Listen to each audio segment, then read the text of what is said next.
আসসালামু আলাইকুম সবাইকে। আশা করি আপনারা সবাই অনেক অনেক ভালো আছেন। চলে আসলাম নতুন একটা ভিডিও নিয়ে। আশা করি আপনারা সম্পূর্ণ দেখবেন। আমার কিউট কিউট আপারা, কিউট কিউট ভাইয়ারা, দাদারা, দিদিরা কেউ আমার এই ভিডিওটা স্কিপ করবেন না, কারণ আজকের ভিডিওটা খুবই মজার হতে চলেছে।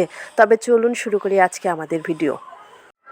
শুরুতেই আমি আমাদের ফ্রিজ থেকে গরুর কলিজাগুলো বের করে ভিজিয়ে রেখেছিলাম বরফ ছাড়ানোর জন্য। তার আগে আমি আপনাদেরকে আমাদের রান্নাঘরটা দেখিয়ে দিচ্ছি। আমি সব কিছু রেডি করে নিয়েছি। গরুর কলিজাগুলো আমি পানিতে ভিজিয়ে রেখেছিলাম, এগুলো বরফ ছেড়ে গেছে। এবার এগুলোকে আমি সুন্দর করে ধুয়ে নিব। আর এদিকে আমি আলু এবং আনাজ কেটে নিয়েছি, পেঁয়াজও কেটে নিয়েছি। আজকে আমি গরুর কলিজা ভুনা করব আর আলু আনাজ, যেটাকে আপনারা সিম বলেন, আলু আর সিম ভাজি করব। আমি এবার গরুর কলিজাগুলোকে সুন্দর করে ধুয়ে নিচ্ছি, যেন কোনো রকম কোনো রক্ত না থাকে। গরুর কলিজাতে কিন্তু প্রচুর পরিমাণে রক্ত থাকে। এই রক্ত খাওয়া একদমই আমাদের মুসলমানদের জন্য নিষেধ। তাই আমরা সুন্দর করে ধুয়ে নেব, যাতে এতে কোনো প্রকার রক্ত না থাকে। গরুর কলিজা কিন্তু আমার হাজব্যান্ডের অনেক প্রিয় একটা খাবার। গত হাটে সে গরুর কলিজা নিয়ে এসেছে, সে ভুনা করে খাবে বলে আজকে তাকে আমি রান্না করে দিচ্ছি। দোকান থেকে এসে আমার হাজব্যান্ড যদি দেখে কলিজা রান্না করেছি, অবশ্যই সে আগে খেতে বসবে, তারপরে অন্য কথা। আজকে সে মোটামুটি পেট ভরে ভাত খাবে। আপনাদের কার কার গরুর কলিজা খেতে ভালো লাগে অবশ্যই কমেন্টে জানাবে। এখানে কিন্তু শুধু গরুর কলিজা নেই, এখানে কিন্তু গরুর ফেফসাও রয়েছে, যেটাকে আমরা তিল্লি বলি। তিল্লি আর কলিজা দুটা আলাদা করে এনেছিল আমার হাজব্যান্ড, কিন্তু আমি দুটাকে সমান সমান করে কেটে কেটে ফ্রিজে রেখেছিলাম। আমি কিন্তু 2-3 দিন হলো বেশ অসুস্থ। আমার ব্যাপক ঠান্ডা লেগেছে এবং গলা ব্যথা এবং জ্বরও আছে। সবাই একটু আমার জন্য দোয়া করবেন যেন আমি তাড়াতাড়ি সুস্থ হয়ে যাই। কলিজাগুলোর মধ্যে কিন্তু ব্যাপক রক্ত ছিল, যেগুলোকে আমি চিপে চিপে রক্তগুলোকে বের করে নিয়েছি। এইদিকে আমি পেঁয়াজও কেটে নিয়েছি, পেঁয়াজগুলোকে দিয়ে দিলাম। এবার একে একে আমি কলিজার মধ্যে যাবতীয় মশলাগুলো দিয়ে দিব। প্রথমেই আমি এর মধ্যে তেজপাতা দিয়ে দিলাম, আগে থেকেই যা আমি রেডি করে রেখেছিলাম। তারপরে হজের গুঁড়া বলি আমরা এটাকে, হজের গুঁড়া দিয়ে দিলাম। তারপরে হলুদ দিয়ে দিলাম। এবার আমি এতে জিরে গুঁড়ো দিয়ে দিলাম। আগেই আমি মরিচের গুঁড়া দিয়ে দিয়েছিলাম, আবার একটু মরিচের গুঁড়ো আমি দিয়ে দিলাম। একটা তেজপাতা অবশিষ্ট ছিল, সেটাকে আমি দিয়ে দিলাম।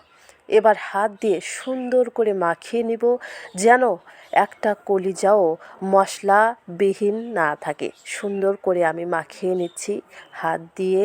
আমরা সবাই, গ্রামের সবাই কিন্তু হাত দিয়ে মাখিয়েই তরকারি রান্না করি। আপনারা কিভাবে করেন সেটা আমার জানা নেই, কিন্তু আমরা সবাই কিন্তু হাত দিয়ে সুন্দর করে মাখিয়ে তারপরে মাংস কষায় বা কলিজা কষায় সব কিছু কষিয়ে এভাবেই খাই। মাংস এইভাবে হাত দিয়ে মাখিয়ে তারপরে রান্না করে খেয়ে দেখবেন, খেতে খুবই মজা লাগে। আপনি একবার খেলে আবারও রান্না করতে চাইবেন। আমার মাখানো শেষ, এবার ঢাকনা দিয়ে আমি ঢেকে দিলাম। ওইদিকে আমি চুলো ধরিয়ে দিয়ে এবার আমি চুলোয় পাতিলটা দিয়ে দিচ্ছি। আমার জালটা কিন্তু ধরে গেছে। আমরা কিন্তু মাটির চুলোতে রান্না করি। মাটির চুলোর রান্না খুবই স্বাদ লাগে, যারা গ্রামে থাকেন তারা বুঝতে পারবেন। এইদিকে আমি আলু এবং সিম কেটে নিয়েছি। এগুলোকে আমি একদম বেশি তেলে ভাজি করে গরম ভাতের সঙ্গে আমার হাজব্যান্ডকে খেতে দিব। আশা করি সে অনেক খুশি হবে, আজকে পেট ভরেই ভাত খাবে। আমার হাজব্যান্ড এবং আমি দুজনেই কিন্তু আমরা তরকারি এবং ভাজি খেতে খুবই আমাদের ভালো লাগে, কিন্তু যেদিনই আমাদের বাড়িতে ভর্তা করা হয় সেদিনই আমাদের পেট ভরে না। ভাত খেয়ে দুজনের পেটেই কম থেকে যায়, তাই আমরা বেশি ভর্তার ভাত করি না। প্রতিদিনই আমরা তরকারি রান্না করার চেষ্টা করি। আমি এরই মধ্যে দেখুন আমার মাংসটা কষানো প্রায় শেষ। আমি আপনাদেরকে একটু দেখিয়ে দিচ্ছি, এই দেখুন। এবার এতে আমি একটু ঝোল দিয়ে দিব। তার আগে আমি আবারও মাংসটাকে আরেকটু নেড়ে চেড়ে ঢাকিয়ে দিব। আজকে কিন্তু আমার মাটির হেসেলটা খুবই ভালো জ্বলছে। আমি তরকারিটাকে ঢেকে দিয়ে ওইদিকে যে আলু এবং সিম কেটে রেখেছিলাম তা সুন্দর করে ধুয়ে নেব, যেন এতে কোনো বালি না থাকে। তরকারি সুন্দর করে ধোয়া না হলে কিন্তু তরকারি ভালো লাগে না, ভাজিও ভালো লাগে না। কেন জানেন? এতে বালু থেকে গেলে খাবার সময় বালি বালি লাগে। আমার কিউট কিউট অনেক আপারা আছেন যারা এখনও পর্যন্ত রান্নাবান্না শেখেন নাই, তাদেরকে বলবো, এখন মা বাবার ঘরে আছেন, আপনাদেরকে রান্না করতে হচ্ছে না। মা বাবা আপনাদের চাকর হয়ে কাজ করছে, কিন্তু ভবিষ্যতে কিন্তু তারা থাকবে না, তাই তাড়াতাড়ি রান্নাবান্না শিখে নিন। আর এইদিকে আমি আলু এবং সিম ভাজিতে শোলে পাতা দিয়ে দিব। এটাকে আপনারা কী পাতা বলেন অবশ্যই কমেন্টে জানাবেন। আমরা গ্রামের মানুষ কিন্তু এটাকে শোলা পাতা বলে ডাকি। আপনারা কি বলেন অবশ্যই কমেন্টে জানাবেন। আমার শোলা পাতা ধোয়া কিন্তু শেষ। এবার এটাকে আমি কেটে ভাজির ভিতর দিয়ে দিব। আমার মাংস কষানো শেষ হয়ে গেছে। এবার আমি একটু নেড়েচেড়ে এর মধ্যে পরিমাণ মতো জল দিয়ে আর একটু কষিয়ে তারপরে আমি ফোড়ন দিয়ে নামিয়ে নেব। আজকে আমি একটু ঝোল ঝোল করে রাখছি। আজকে আমি কলিজা ভাজি করব না, ঝোল ঝোল করে রাখছি। গরম ভাত দিয়ে খেতে ভালো লাগবে।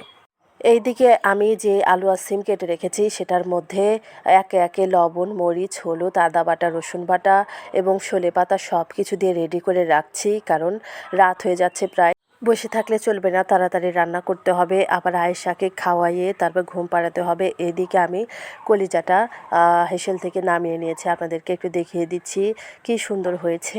এবার এই মাংসগুলোকে আমি তেলে ফোড়ন দিয়ে দিব। এই জন্য আমি আগে তেল দিয়ে দিয়েছি, এর মধ্যে পেঁয়াজ দিয়ে সুন্দর করে ভেজে নিচ্ছি। ভেজে আমি ফোড়ন দিয়ে নিয়েছি। আর তারপরেই আমি সিমগুলোকে ভাজার জন্য মরিচ, পেঁয়াজ কড়াইয়ে দিয়ে ভেজে নিচ্ছি। এরই মধ্যে দেখুন প্রায় রাত হয়ে গেছে, অন্ধকার হয়ে আসছে। আমি সবগুলোকে এর মধ্যে ঢেলে দিলাম। এবার আমি আস্তে আস্তে নাড়িয়ে দিব, কারণ আমার ভাজার চেয়ে আমার কড়াই ছিল অত্যন্ত ছোট, যার ফলে এর মধ্যে আটতেছিল না। আমি খুবই সাবধানতার সঙ্গে এগুলোকে নেড়ে চেড়ে নিচ্ছি।